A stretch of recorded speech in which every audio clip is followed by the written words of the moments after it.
Today's video is about a guitar that's so ugly, the company went out of business.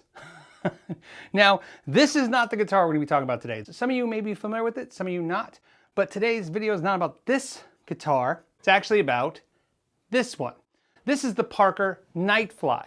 And we're going to be talking about this guitar in this video. But if this video gets 2,000 likes, we'll do a video about the Fly Set-Through, which is the more expensive version. So the Parker Nightfly was originally a more affordable, more obtainable version of the more premium Parker flies. This one is a bolt-on body. It's more of a Strat kind of setup to it. This one is a 99. This one was made in 1999. The first thing about Parkers they kind of always look at is this headstock that they don't like and maybe this weird horn and these shapes. And without a doubt, it's definitely the thing that killed this company, because when you look at this guitar, not only does it not suffer from any quality issues or design issues, it actually is ingrained in almost all the new modern guitars that are so well received and loved by guitar players in this day and age. So let's talk about it. I'll even talk about some of the issues you might have heard about Parkers at the end when they were having trouble. Let's talk about the specs on this guitar. This is a two-piece alder body. This is also where I point out that the alder body is a two-piece. I put a line right there so you can see it. That's where it's seamed up. So this is a piece and this is a piece. And that's pretty impressive because with this horn and everything, they must have used a bigger piece than normal. But again, it's two solid pieces glued together. And it is a one-piece mahogany neck. So that's right, you're like, wait, no, it's carbon fiber. It's actually not. It's a glass carbon fiber wrap that's wrapped around the neck, and then paper thin carbon fiber fretboard is applied, encapsulating the wood. Now, of course, this paper thin fretboard is really stiff, and it really does a lot to do to stabilize the guitar, plus, of course, wrapping the back of the neck. That is huge. In fact, you can feel, even though this was painted, you can feel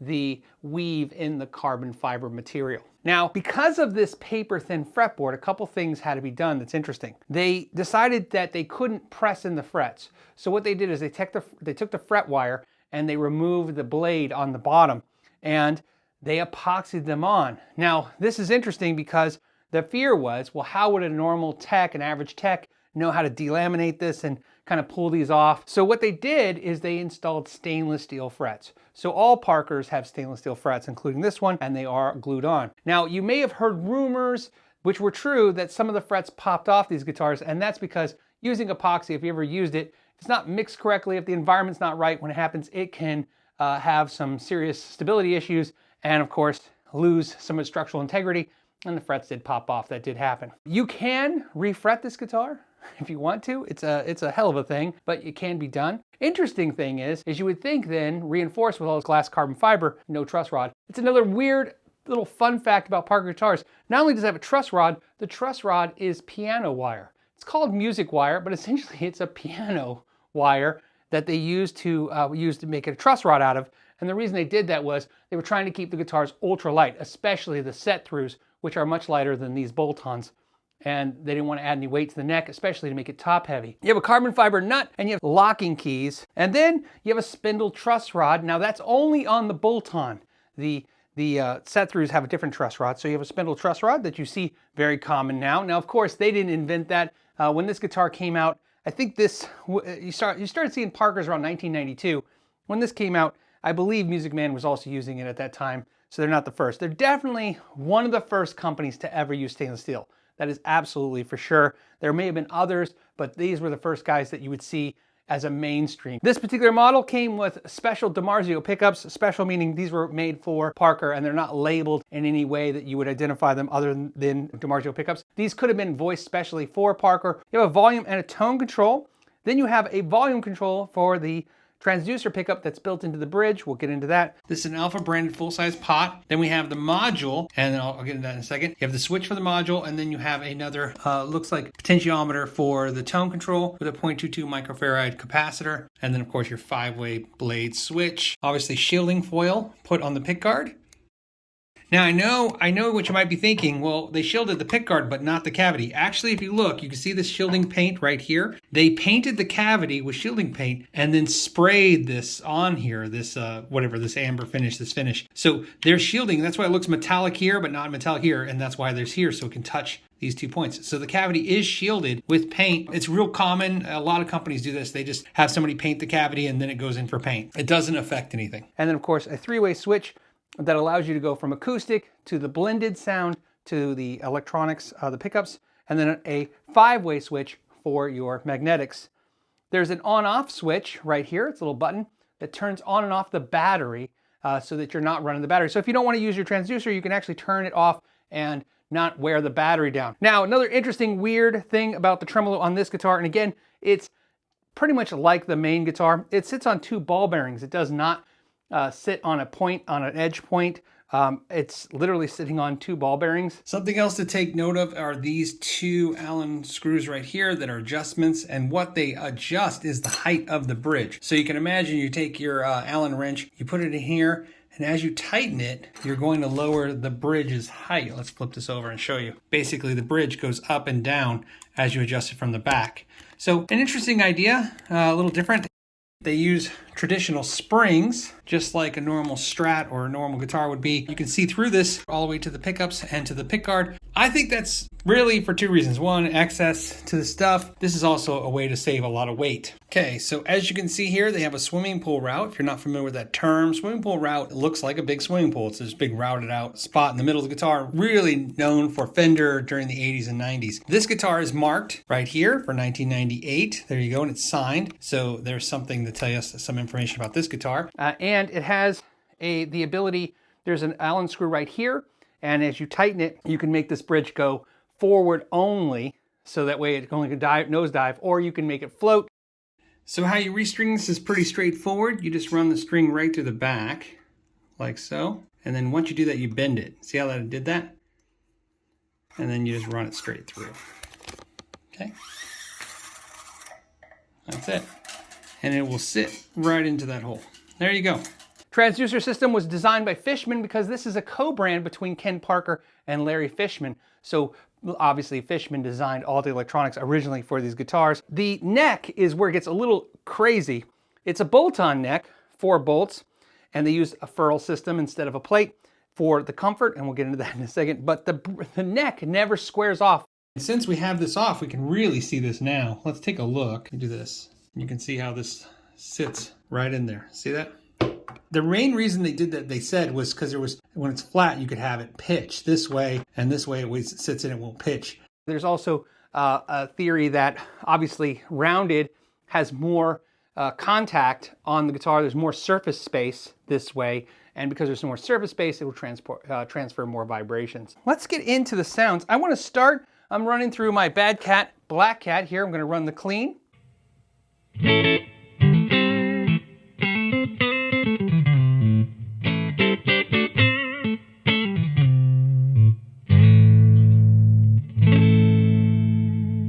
Now, just like a Strat, position 2, you're going to get, or position 4, you're going to get the neck in the middle.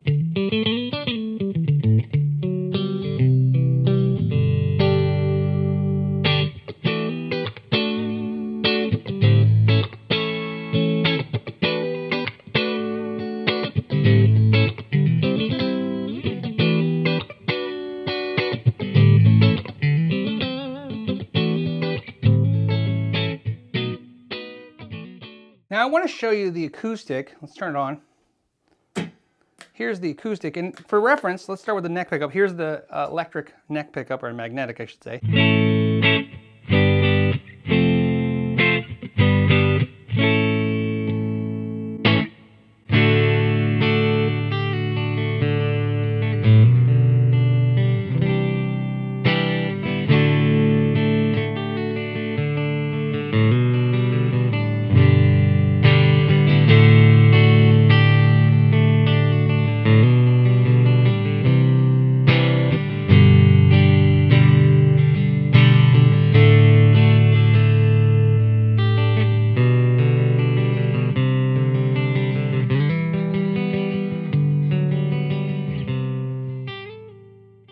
Let's go ahead and switch to the overdrive.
Obviously, it's pretty hard to just say, hey, this headstock or this design killed this guitar. There was a lot of things that happened. Obviously, the company was sold to another company.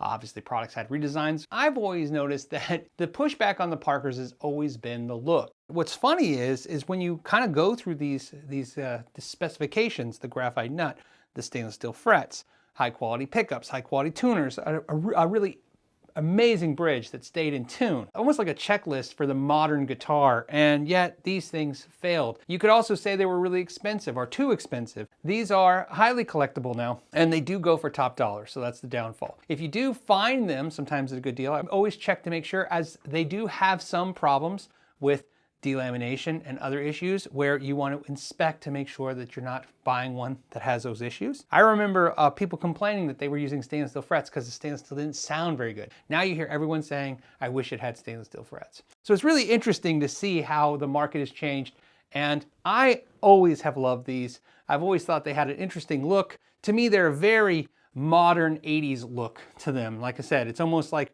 when you look at the old drawings of the 40s and 50s about what the future is going to look like. This is what I think somebody in the 80s would think the future would look like. So kind of like a modern art piece. I'm excited I got to share this one with you, and I hope you guys enjoyed it. If you enjoyed this video, like I said, give us a thumbs up because I will do the other Parker Fly video. And also, let me know what you think. Were you impressed by the guitar? You still have the same thoughts you had? Did you not know what these guitars were? Let me know. I'm always curious about videos like this. All right, guys, on that note, thank you so much for your time. To the next time, know your gear.